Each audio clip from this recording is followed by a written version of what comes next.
Sorry, folks.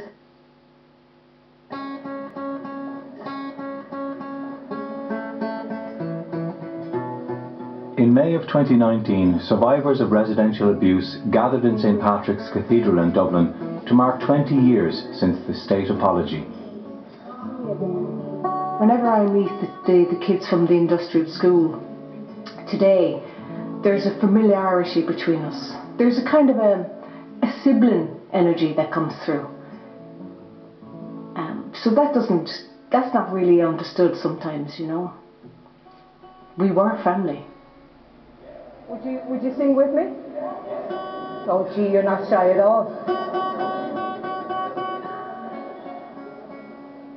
When I was in the school, music came very easy to me.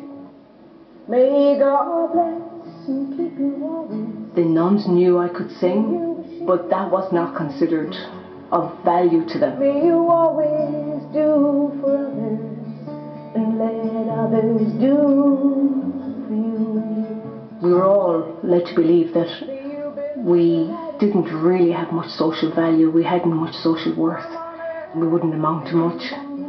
May you stay forever young. Here we go.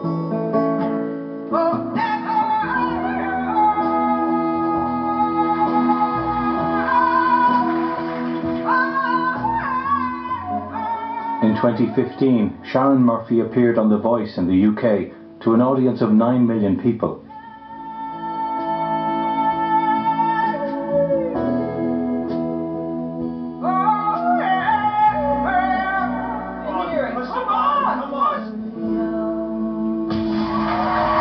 That's so good, singing and playing and knowing that this was something that I was really good at, and that while they might have damaged it, they didn't destroy it.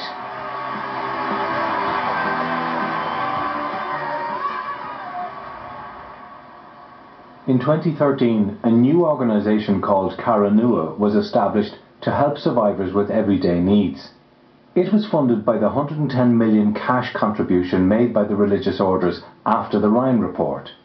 It didn't hand out money, but only survivors who'd been through redress could apply for certain goods and services. Cara Nua made a massive mistake trying to work with survivors by letter, phone and email. There's a lot of literacy problems.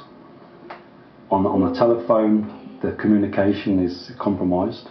And even the person I was dealing with, I couldn't understand a word the woman was saying to me. I nearly did a dictionary every time she rang me. And all these strangers monitoring, what is it you need, a new bed, new fridge. They felt like they were back in the convents, the way some staff would speak down to them. I had high hopes for Cara Nua.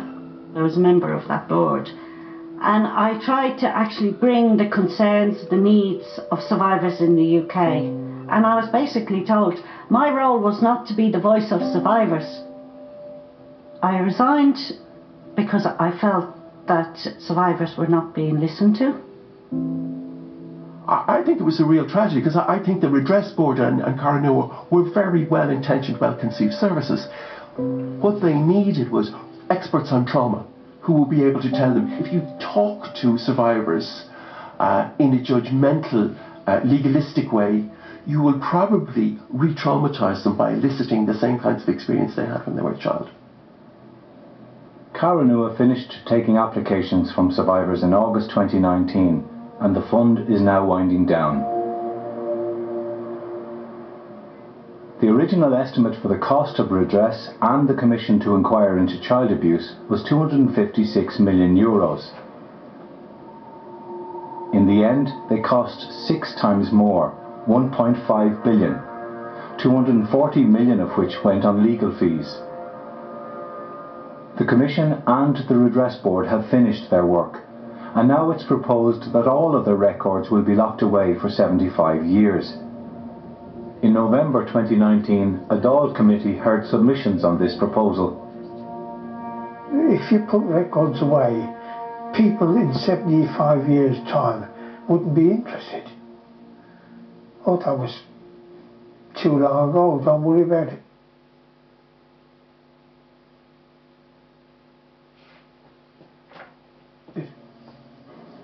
If this bill passes, it would make survivors of the industrial schools invisible once more. While the records are there, there's some chance that somebody will continue the fight. If the records are put away, the fight's over. The proposed 75-year sealing of our files creates cynicism. It makes it look as though the state is hiding something. It must give us our history and let us share it with the nation. Without records, revisionism by those who prefer the past to disappear is a risk. Our memories were wiped for us, and now we're asking, can we have them back, please?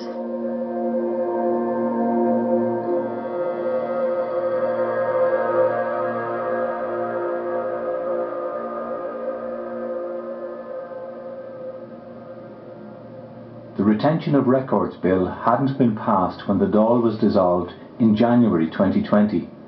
Its future will be decided by the next government. It's now over 2 decades since states of fear forced us to confront the past.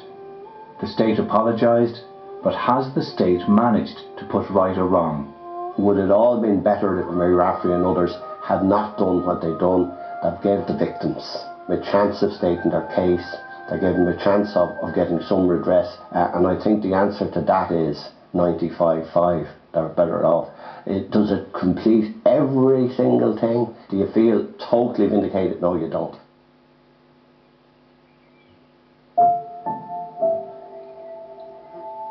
A government report after consultation with survivors was published in July 2019.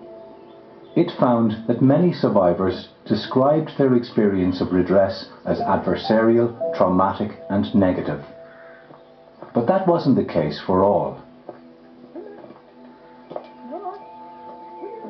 I had already done a lot of therapy, so when the redress came about, I was ready to receive it, thank you very much, because I knew what I needed to do and what I wanted to do. I wanted to create a space for myself. I used the money to put up a home. I just live a very simple life. I go for walks, I have a beautiful dog.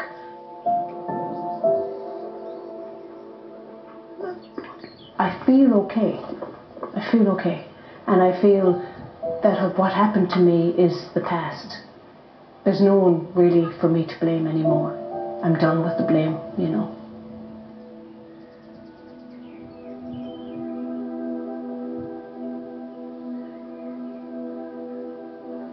Yeah, she won't wear her glasses.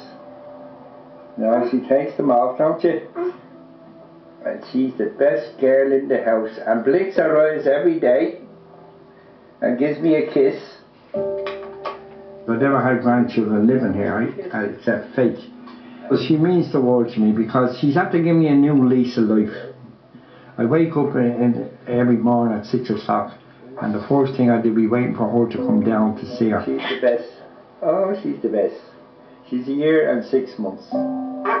To me wife and to me kids. I should have been a lot better than what I was. I know that, but I can't express that. I can't say I love you. I can't say I love you, Mark.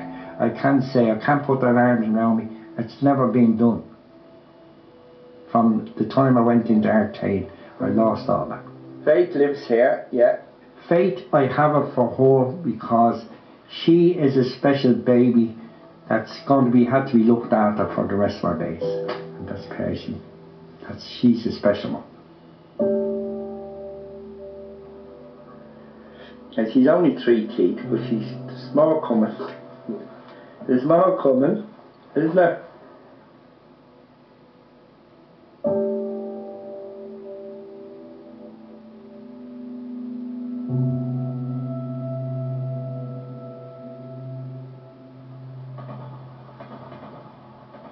The 2019 government report on its consultation with survivors found that urgent action is needed for basics like health and housing. It also found that support groups were vital for the positive mental health of survivors. But funding for groups both here and in the UK has been dwindling. In London, Phyllis Morgan lost all Irish government support for her group. I just thought I'm going to start up a standalone service for survivors. I'm doing it voluntary. I feel like they're my family. Someone's got to be there to mind them. I didn't know. We didn't know our parents. We didn't know nothing. And still don't know nothing. I am aware of a lot of survivors in this country who worked in Ireland and the stamps weren't paid, where the nuns would have sent them out to different jobs to be working. And I have a particular lady, she was years working for the same family until she eventually decided to come to London when she was 30. And she thought she was entitled to an Irish pension when we applied. Sorry, nothing's been paid for you. It's hard because you have no family. We've got to mind ourselves now, look after ourselves now, and do the best we can for each other. And do you know what? She never lived to have another birthday. We're 75 in August. And the fear of ending up in a care home is one great fear all survivors have. How do we manage that? Where do they go? To have someone in control of them again? They want to be in charge of themselves as long as they can. And Molly, it was hard to do and be where the snow every day.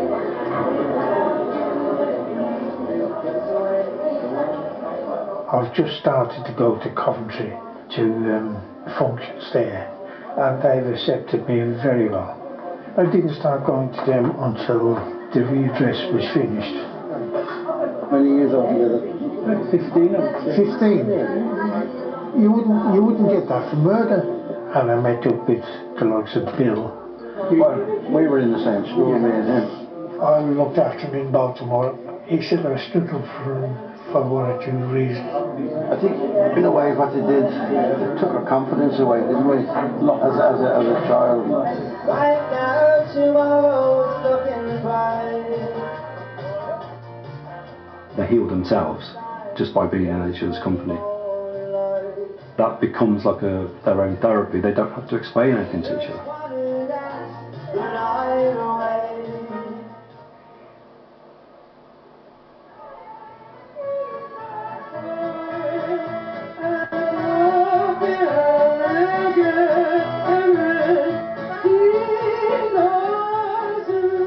Every day you think of something of what you went through in the past. It's always there, it'll never go. Ireland done nothing for me to create a life of misery. I'm still bitter. And I'll probably take it to the grave.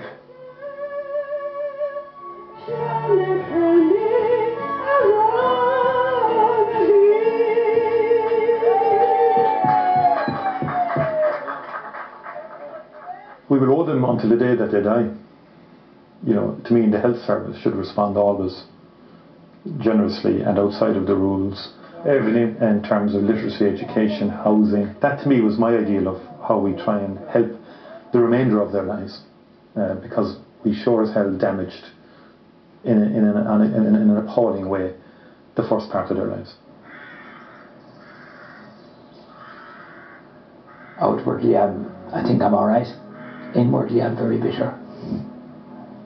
And I can't afford to lose that bitterness, because if I do, I'll have let them win. And every chance I get, whatever small or however big it is, I make sure people don't forget what happened. Because we don't deserve to forget what happened. I got the redress, but I wanted something different. What I actually wanted was to publicly see these people answer for what they did. And I wanted justice for Joseph Pike and for everybody who couldn't fight. I so wanted justice for them.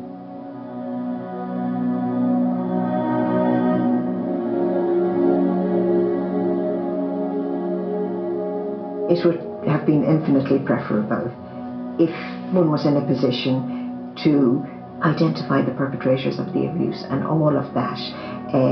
But the way things emerged, it became nigh impossible to do that.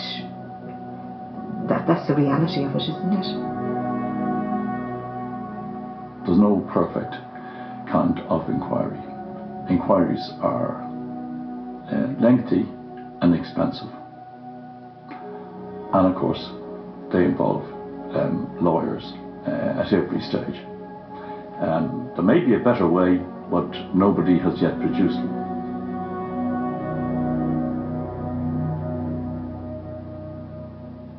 Many survivors were excluded from the Commission to Inquire into Child Abuse and the Residential Institutions Redress Board. Also, the state has since set up several other schemes relating to historical abuse, but these have been beset by controversy too.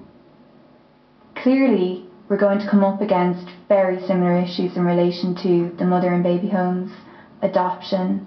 There are issues still around the Magdalen laundries. I don't know that the state has learned anything except for maybe how to contain a scandal, which is what I think it sees it as, rather than how to properly treat equal members of our society that we treated appallingly in the past.